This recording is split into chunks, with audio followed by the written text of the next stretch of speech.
عزيزي المشاهد السيد في الوطن السيد، السلام عليكم ورحمة الله وبركاته. يوم 30 سبتمبر اللي فات، يعني من أكتر من 6 شهور، شفنا استغاثة زوجة مصرية اسمها زينب عبد السلام، وهي بتستغيث إنها ما تعرفش حاجة عن زوجها المختفي من أكتر من شهر ونص، وتحديدا من يوم 19 أغسطس 2025. المواطن المصري المختفي ده كان علي محمد عبد الونيس، مواليد آخر سنة 91، وعنده طفل صغير اسمه محمد. كان عايش في تركيا، واضطر بعد التقارب المصري التركي إنه يسيب تركيا ويروح لنيجيريا بعد ما تعرض لضغوطات من النظام التركي. وبعد ما ساب مراته وابنه الوحيد وراح نيجيريا، لقى هناك الامن النيجيري بيلقي القبض عليه وبيجهز لتسليمه لاجهزه الامن التابعه لنظام السيسي. في تواطؤ للاسف ما بين النظام المصري والنظام التركي، ورغم استغاثه زوجته وكتير من المنظمات الحقوقيه الى ان نيجيريا قررت تسليمه عشان السيسي يبعت طياره خاصه تستلمه من الاجهزه الامنيه في نيجيريا ويترحل لمصر ويفضل مصيره مجهول. أنا زينب عبد السلام، زوجي علي محمود عبد الونيس. علي زوجي كان مسافر من تركيا لدولة نيجيريا بتاريخ 19 أغسطس، ومن يومها لحد النهاردة انقطع التواصل معاه تقريبا، شبه تم اختطافه. عرفنا بعدها عن طريق المحاميين إن هو محتجز لدى الأمن في دولة نيجيريا.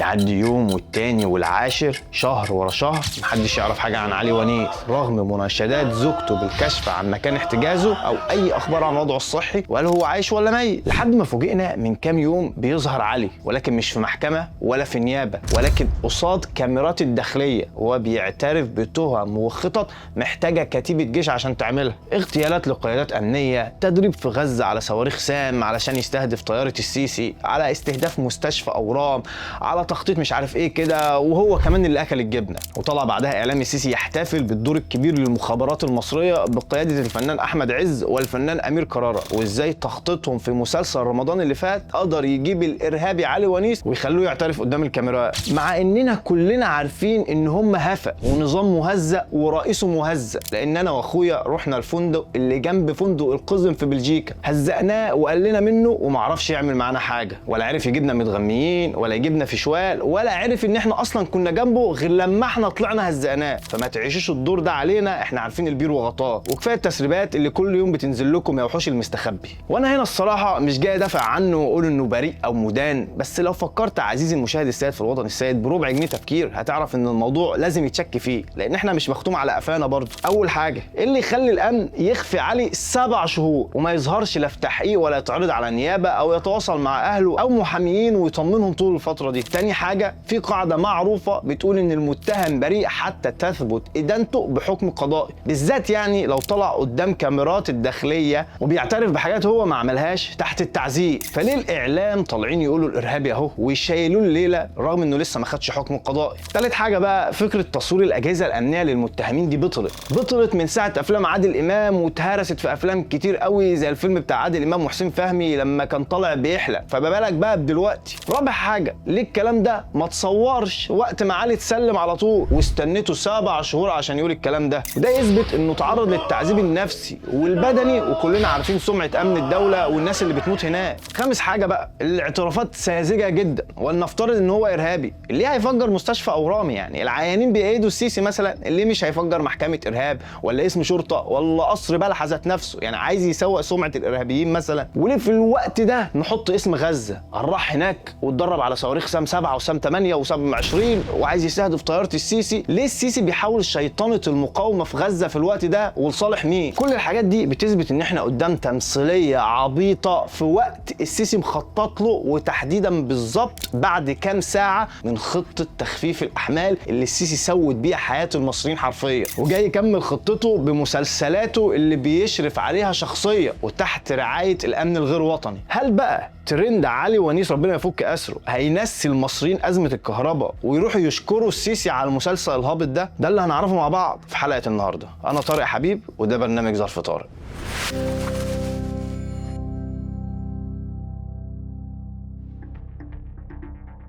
غضب عارم اجتاح الشارع المصري من يوم السبت 28 مارس بعد ما الحكومة قررت تخليه يعيش في الظلام وتقفل عليه القهاوي والمحلات والمولات من الساعة 9 مساء، وقالت له روح يا شعب بيتك احنا عايزين نوقف. فيديوهات كتير انتشرت لحملات أمنية نازلة على المخالفين، وحكومة السيسي حتى وقت كتابة الحلقة دي حررت أكتر من 1000 محضر مخالفة، فبقت بتوفر من هنا وتلم غرامات من جيب الشعب الغلبان من هنا. ومن وقتها عزيزي المشاهد السيد في الوطن السيد والمصريين مش طايقين نفسهم، والست اللي كانت بترتاح من جوزها كام ساعة تخلص اللي وراها فجأة السيسي بقى يرجعوا لها يقعد في وشها من الساعة 9، وحرم على المصريين الخروج والسهرات، والشعب المصري دخل في مود الفراخ، والفرح اللي كان بيبتدي الساعة 10 بقى بيخلص قبل 9، والحرامية سوقهم اشتغل، وبقى الحرامي مش محتاج مجهود عشان يسرق، لا يروح أي شقة أي محل صاحبه مش موجود، ما الشوارع ضلمة.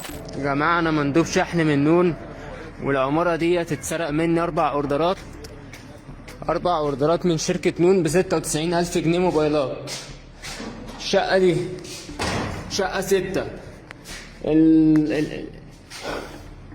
فتح باب الشقة وخد مني ال4 أوردرات ونط من البلكونة، نط من الدار من البلكونه، وانا عايز حقي. الشركه بقول لها اعمل ايه تفويض عشان اعمل بيها محضر، الشركه ما عملتليش حاجه. وللاسف ورغم ان المصريين هربوا كعادتهم من الازمه بالنكت والتريقه، لكن الحقيقه بتكشف عن غضب مكتوم جوه كل مواطن من حال الاوضاع اللي وصلت ليها البلد اللي كانت معروفه انها مش بتنام، وجا السيسي ونايمها من المغرب. يكفيني اقول لك ان في بيت شعر لاحمد مخيمر كنا كلنا بندرسه زمان في المدرسه بيقول فيه بنت المعز القاهره حتى الصباح ساهره، يعني من ايام مخيمر والقاهره بتسهر، وجات عند بلحه واغمى عليها بدري. خلينا نرجع للقصه من الاول، واللي بدات مع قرارات الاغلاق المبكر اللي اعلنتها الحكومه بقياده الهزاز مصطفى مدبولي، واللي بتفرض ان المحلات والكافيهات والمطاعم تقفل الساعه 9 مساء خلال الاسبوع وتمتد لحد الساعه 10 مساء في نهايه الاسبوع. القرار ده اتقدم للناس على انه جزء من خطه ترشيد لتفادي تخفيف الاحمال وحمايه الشبكه من الانهيار في الصيف. الحكومه قالت ان السبب الرئيسي هو تداعيات الحرب ما بين ايران واسرائيل وامريكا، واللي اثرت على امدادات الطاقه في المنطقه ورفعت تكلفه استيراد الغاز والوقود بشكل ضخم. ده كلام يبان منطقي في ظاهره، لان اي اضطراب في المنطقه بيأثر على الاقتصاد والطاقه، لكن اللي ناس كتير مش شايفاه واللي مش بيتقال بنفس الوضوح ان الازمه اتفاقمت بشكل مباشر بعد قرار اسرائيل تعليق توريد الغاز لمصر في بدايه التصعيد، قبل ما ترجع تاني تصدر غاز لمصر بشكل محدود جدا. يعني ببساطه السيسي خلانا معتمدين على مصدر واحد، ولما المصدر ده قفل الحنفيه الدنيا كلها اتلخبطت. وده يرجعنا لازمه صفقه الغاز اللي السيسي وقعها مع الاحتلال في عز حرب واباده غزه مقابل 35 مليار دولار، وياما حذرنا منها وقلنا بلاش يا قزم تعتمد على غاز الاحتلال. اهو شويه يقول لك خد وشويه يقول لك لا مش هتاخد، وامن مصر بقى مرهون في ايد العدو. الموضوع كمان مش بيقف لحد هنا، لا تفتكر ان الازمه دي جديده ولا حاجه، المشكله كلها على راي المو صلاح في المنتاليتي، يعني عقليه السيسي هي سبب الازمه من البدايه. ولو انت شايف اللي انا متحمل عليه اسمع معايا الاخر وانت تفهم، لان لو رجعنا لسنين فاتت لما نظام السيسي اختار انه يبني منظومه الكهرباء بشكل اساسي على الغاز الطبيعي لدرجه انه بقى يمثل حوالي 75 الى 80% من انتاج الكهرباء في البلد، وفي نفس الوقت تم التوسع بشكل ضخم في محطات تقليديه بتكلفه وصلت لحوالي 1.8 تريليون جنيه. التوسع ده رفع القدره الاسميه للشبكه لحوالي 59 جيجا وات،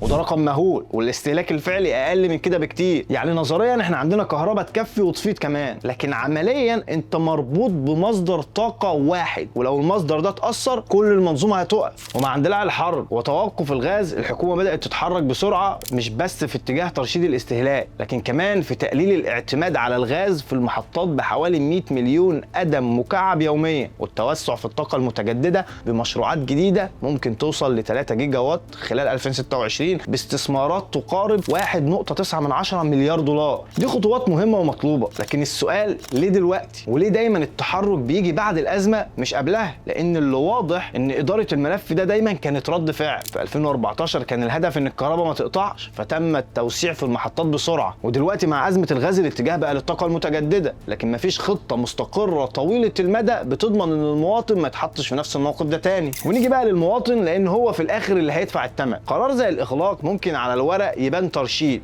لكن على الارض هو ضربه مباشره لقطاعات كامله. الكافيهات، المطاعم، قاعات الافراح، محلات الاكل، كل دي انشطه شغلها الحقيقي بيبدا بعد المغرب. يعني لما تقفل 9 فانت كده فعليا قطعت اهم وقت في اليوم بيكسبوا فيه. انت دمرت ورديه شغل اساسيه في حياه كتير من المصريين واللي بيحسنوا دخلهم عشان يقدروا يعيشوا. يعني ناس كتير شغلها معتمد على السهر، على الزحمه، على الناس اللي بتنزل بعد الشغل. فلما تمنع ده انت مش بتوفر كهرباء، انت بتقلل دخل الاف الناس. وكل ده بيحصل في وقت الاسعار فيه اصلا مولعه والتضخم ضاغط على كل بيت. يعني المواطن اللي بيحاول يكمل الشهر بالعافيه بيتفاجئ بقرار هيقلل دخله اكتر من غير ما يتحط له بديل واضح. المفارقه بقى اللي مزعله ناس كتير ان في رقابه شديده جدا على المحلات علشان تقفل في الميعاد، من حملات وغرامات ومتابعه دقيقه. لكن في نفس الوقت المواطن مش شايف نفس الحزم ده لما الاسعار بتزيد كل يوم، ولا لما التجار بيزودوا بدون رقابه كافيه. فبقى الاحساس العام ان القانون شغال بس لما يجي على المواطن مش لما يحميه، وده اللي بيخلي الغضب يزيد. لان الناس مش رافضه فكره الترشيد في حد ذاتها، لكن رافضه انها تكون هي الحل الوحيد لاي ازمه. وفي وسط ده كله يطلع الاعلام يدعو للصبر والتحمل، ونشوف تصريحات زي اللي قالها احمد موسى لما قال ان الناس زمان كانت عايشه في الضلمه وبتذاكر على لمبه جاز. الكلام ده مستفز جدا لناس كتير، لان المقارنه هنا مش عادله. الناس مش طالبه رفاهيه، الناس طالبه خدمه اساسيه بتدفع ثمنها اصلا. الخدمه اللي السيسي اصلا بيهددهم كل شويه انه هيزود سعرها، واللي بيدفع 1000 المفروض يدفع 4، رغم انها زادت في عهده اصلا اكتر من 1000%. يعني الخلاصه ان في ازمه طاقه حقيقيه ليها اسباب اقليميه واقتصاديه زي الحرب وارتفاع الاسعار، لكن في نفس الوقت في قرارات قديمه وسياسات اعتمدت بشكل كبير على مصدر واحد، وده اللي خلى البلد حساسه لاي تغيير. واللي بيحصل دلوقتي هو اسهل حل بيتاخد، الضغط على المواطن، مره برفع الاسعار،